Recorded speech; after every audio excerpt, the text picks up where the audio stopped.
Okay. So what I was saying is I really just love graveyards. I think they have a beauty to them, or cemeteries. Sorry, cemeteries. We just looked up the difference. Graveyards are specifically within a church, which graveyards and cemeteries then alike, because the ones at churches are really cool too. Oh yeah, especially old churches. Yeah, but I like they have some of my favorite elements to them. Like there's a natural like spookiness or eeriness to them, um, because that just comes with death naturally, whether it's an old house or an old historic landmark. There's a natural spookiness to it, and then grave cemeteries also have a lot of history behind them. Oh yeah, especially around Because here, like where we're at in New England, there's so many like colonial cemeteries and with all kinds of like historical, like backstories and whatnot within yeah, them. So they're always so fascinating to go and like learn about. yeah, and then so recently we visited the Erie Cemetery, which is in Colorado, Yes. and it's kind of cool to think that there's still so much history, even though it's not as much as like New England. Like it wouldn't date back as far as the New England cemeteries do, but there's still a lot of history. Like Erie was an old mining town, so you have graves there that are unmarked, and some rumored to be children that worked in the mines. By children, I think it's like teenage years that they would put them in the mines for work and whatnot. I don't know the specific history of Erie's cemeteries or even Erie's mining history. I don't know the specifics. I know that the whole town themes their parks and stuff and roads off of being an old mining town. You know, you have Coal Creek Park, Minute Miners, um, Coal Mine Park. They're all very similar in names, but um, yeah. So going to the Erie Cemetery was kind of cool, and I'm excited to keep going to more cemeteries, just because they're fascinating. Oh Like I yeah. like to walk through respectfully, and like look at the graves and feel like Oh yeah, you because know. like when you're going, it's especially with the older ones too. It's kind of when you're looking at a grave from like 1880 or something like that, like that person could still have family members around who like kind of know who they Mm-hmm. were, you know? Like if you like somebody who's like 90 years old right now might have remembered that person when they were, you Mm-hmm. know, a Yeah. kid. I mean, maybe not 1880 because if they died in 1880, obviously they don't remember, but yeah, I mean, I know what you mean though. It's interesting to just walk around and kind of check it out. I get the little glimpse into like local history as well wherever it's at. So when I was first in Erie, Colorado, years ago, Mm-hmm. um, in high school and stuff, we had a cross country trail that would cut through the cemetery because it wasn't fenced in at that time, and all the roads around it were dirt, and there weren't houses like you saw. It was mounds of like farmland, and we had a little trail around one of the farm plots that cut through the graveyard or cemetery down into Coal Creek Park. And I remember running in high school, and of course, you run respectfully on the path. It's not like we're just darting through. But I remember running with a running buddy, and at the same time, we both like slowed our steps and stopped because we both heard people running behind us. Now we were the slowest runners on the team, especially the further the distance. And this was our long run of the season that they made us do. It was like 13 miles, I think. But we both stopped because we heard like steps running behind us, almost shuffled feet. And then we looked at each other and we're like, "Did you hear that?" And we both confirmed we heard it. And then we just, shook it off like we must not been picking up our feet or whatnot. The whole array of the whole being logical after something spooky happens, being logical. and trying to determine if you're just illogical or something's happening. But we start our pace again, and we could have sworn we heard kids laughing behind us. And again, we turn our heads at the same time without saying a word to each other, and there's nothing there. It's kind of eerie for no pun intended, but and that's like one of my first memories, and it because there was nothing around that cemetery. It was a dirt road surrounded by farmland and stuff. And it kind of gave a spookier element to it. Now it's nice, fenced in. They've done a great job with it. Oh yeah. I like to see well-maintained cemeteries without taking away the oldness. Like, I would hate to see them get rid of, head markers and stones that mean something just to make them look new and shiny. Oh yeah, the view of the Rockies from like up on top of that hill was amazing. Mm-hmm. Such a beautiful spot. Like, I see why they made it a cemetery. Mm-hmm. And it was a beautiful run. Like, that path we did too was very nice. Because there was a trail that connected right into Coal Creek Park that is right in Old Town Erie. So. Yeah, it's interesting. One of the things I noticed when I got there too is, I'm used to the old cemeteries around here where they're colonial cemeteries. So there's people buried from like the 1650s and stuff in them. Revolutionary War veterans and all kinds of interesting stuff. But there, I think the oldest gravestone they had was like 1880 maybe 1870. I think there was an 1870. I think if you look, because we looked up the history and I think they said their oldest there is 1871. Okay. But I don't quote me on that. We'd have to pull it up again. But now, one of the things that caught my interest when we first got there that I've never really been to many cemeteries. I don't know much of the history of like the Colorado area as much as I do for here. But seeing those stump-shaped headstones, there's all kinds of headstones that were like carved out to look like wooden stumps with like intricate designs around them and stuff. Yeah, and you researched it, right? Yeah, because I had. When I was kind of looking into like local history, that was something that I had seen a lot of in the Colorado area, were these tree stump headstones, and I didn't know what they were. So immediately I was like, that's got to be something. There's got to be some kind of like historic backstory to that. And so I looked it up, and what they are is they were really popular in the late 1800s, early 1900s, and there was a fraternal society called the Woodmen of the World. And with this fraternal society, they also had a life insurance policy as well. And their life insurance policy included a free headstone, if you were a member. So a lot of people would actually join this because it was actually really affordable life insurance policy for the time. So it became very popular for like normal working people. And they're actually, the organization is still around today.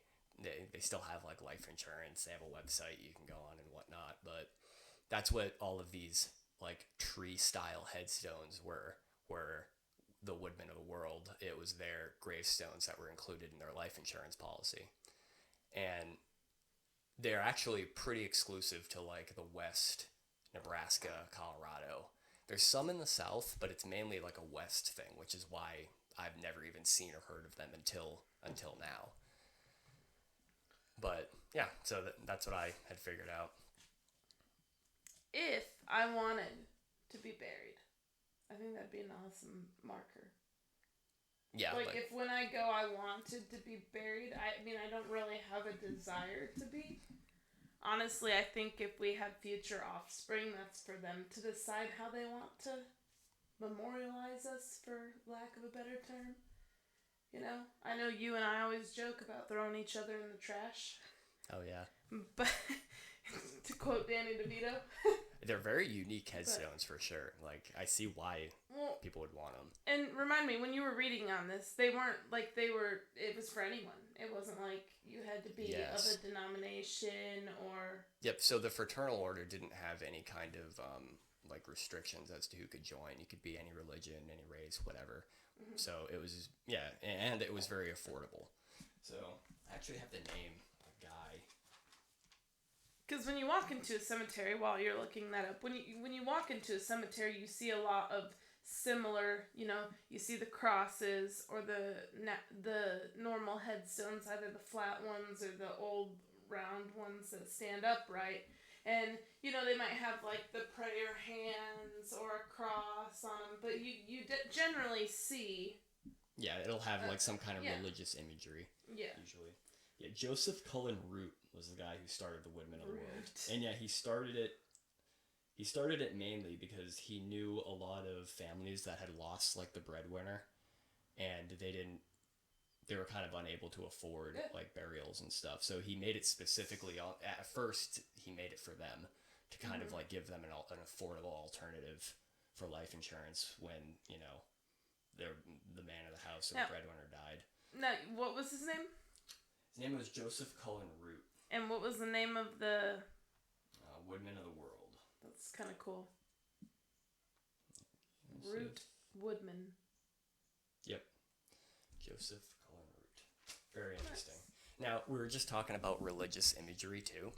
And aside from those, like the Woodmen of the World headstones, there was 3 other headstones there that, like, really caught my interest. Yeah, the red ones with the triangle and nothing but initials. Yes. So there's 3 of them. They're red. That we saw.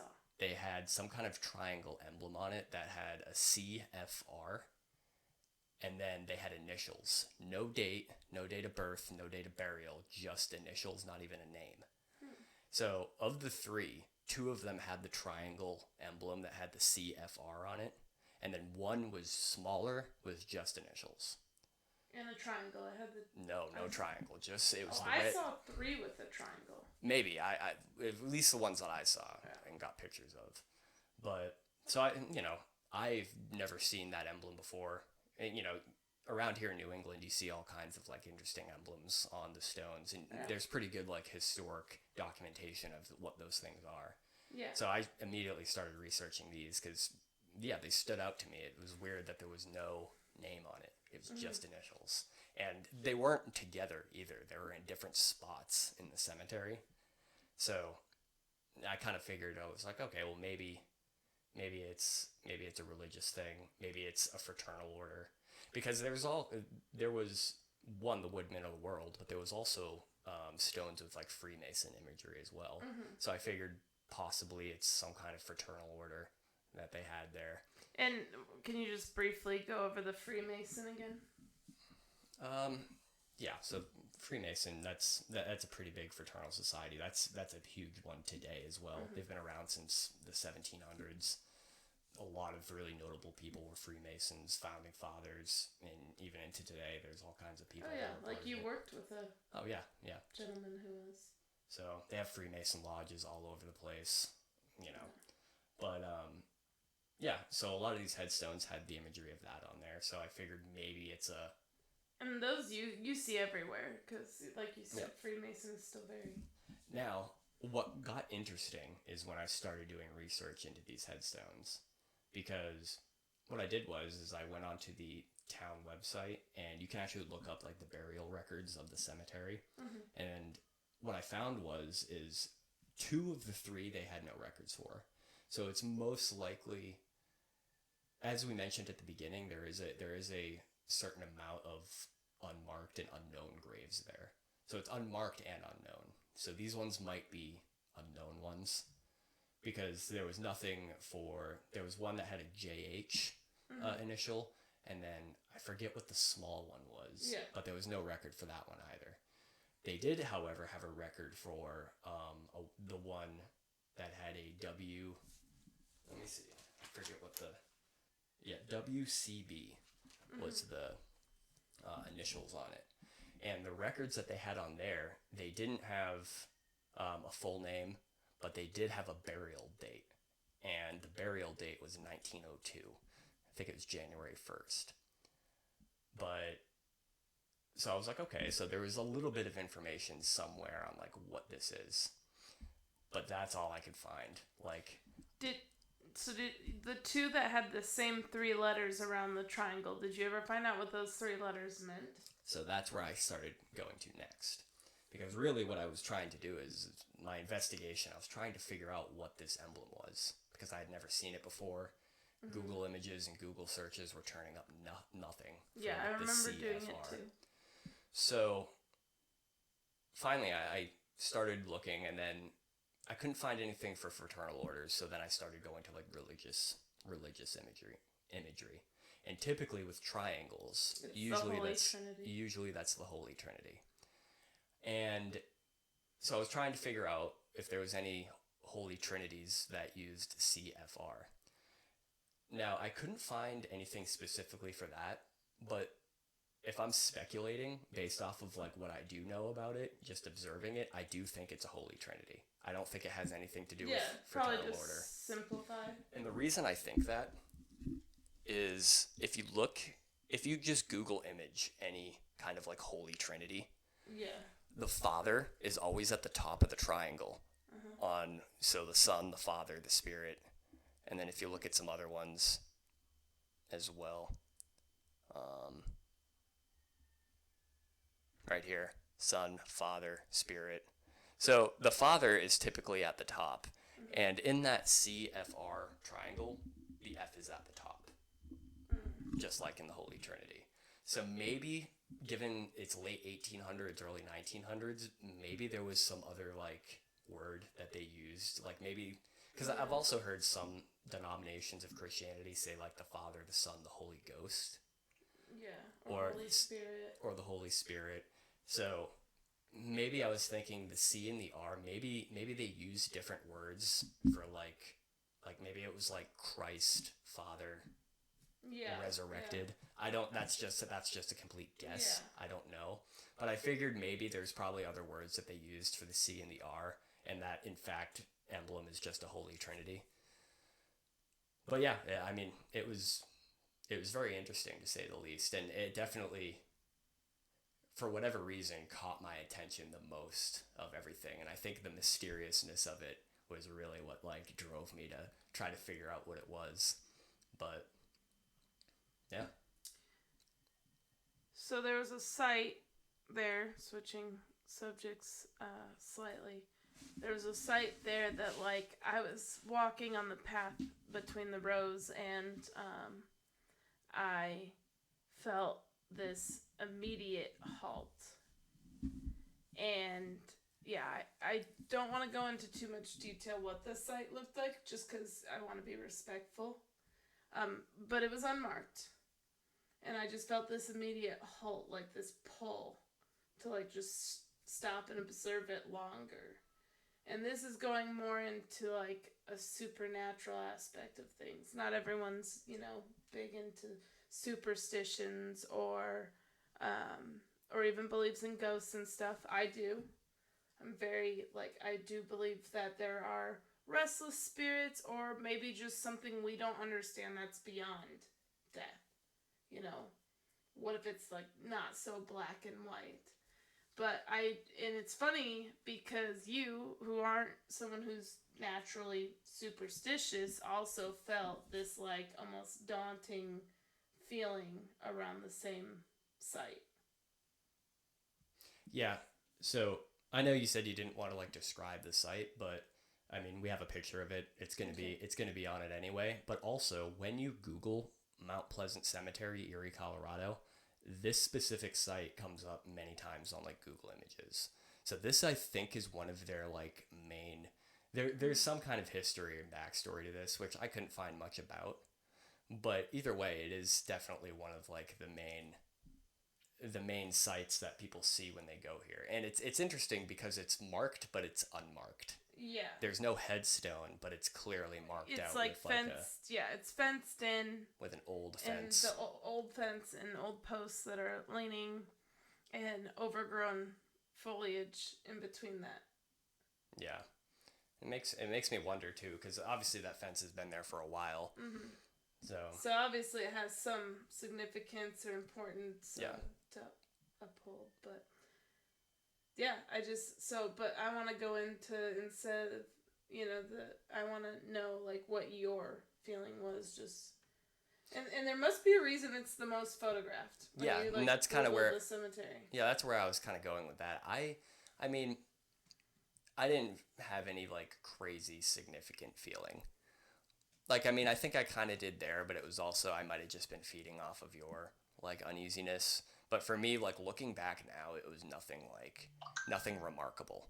Yeah. Now, what is interesting, like you just said, is there's a reason that it's one of the most photographed, because maybe it's getting because clearly something is drawing people to take that picture when they go there, because it's photographed many times when you look up, images of the cemetery, which I found that pretty interesting, saying that you had that weird feeling, and then also like other people are photographing it often. So yeah, it's certainly an interesting one. But I mean, all in all, though, the place is so beautiful. Oh, it's a beautiful site, especially. But I like I was saying earlier, I can find like beauty in almost every cemetery site. For a side example, that's completely opposite of what we're used to. Fort Custer and Battle Creek, which is a veteran cemetery, Mm-hmm. is it's kept up to date, and it's neat and organized and beautiful, and it's a great place for like a veteran cemetery. It's beautiful, the rolling hills, but those, I think they do upkeep those headstones really nice for a long time. So like even if there are dated back stones, everything looks very uniform, as you would expect in a military cemetery. So, but man, it's so beautiful when you go there too, and it's beautiful in a sense like, oh, like this is nice. It's organized. They're well taken care of even after they're gone, and yeah, I'm basically just saying like even that's beautiful, and then the one that is in across from the house you grew up in doesn't look like much on the outside. Yeah, but we're definitely going to do an yeah. episode on that one, because there's So so many cool stuff. Yeah, I don't want to dive one. into it too much, but the history of that one makes it beautiful. It might not be the immediate surroundings, but it's the history there. Yeah. And that's why I can almost find, like, even just driving up and down our road that we live on now, there's a little one kitty corner to a church, and it's gorgeous. And then I was driving by this house the other day, and it was like what I would consider like almost like a ranch mansion type thing. They had like the circular driveway, like a roundabout, but like dead center in the plot of their land is this little cemetery. In the center of the cemetery was this huge circular like pillar, and then there's like headstones around it, which tells me, my automatic assumption tells me that property must have been in the family for decades and decades and decades. But not having a close look at it, it could just be a pet cemetery too. You know. Definitely seen that before, though, in like a lot of the older houses where they'll have like small cemeteries. It makes me wonder too, like we were just talking about in the beginning with churches having some of the grave sites. If a church burns down or something like that and the grave site's still there, and then they don't erect a new church, I imagine they would just leave the grave sites and kind of just maybe that's what we're seeing sometimes, is like places where churches used to be, and now they're not. I could see that. But I think that's why some churches now too, like if they do have a graveyard associated with them, it's usually like across the street or down the road, like on land where they know it's gonna stay there for. All right. Well, I think that was solid. Nothing else to Now, go over? So, if you want to pivot, I think we went over some pretty good stuff for this. I think lengthwise, it's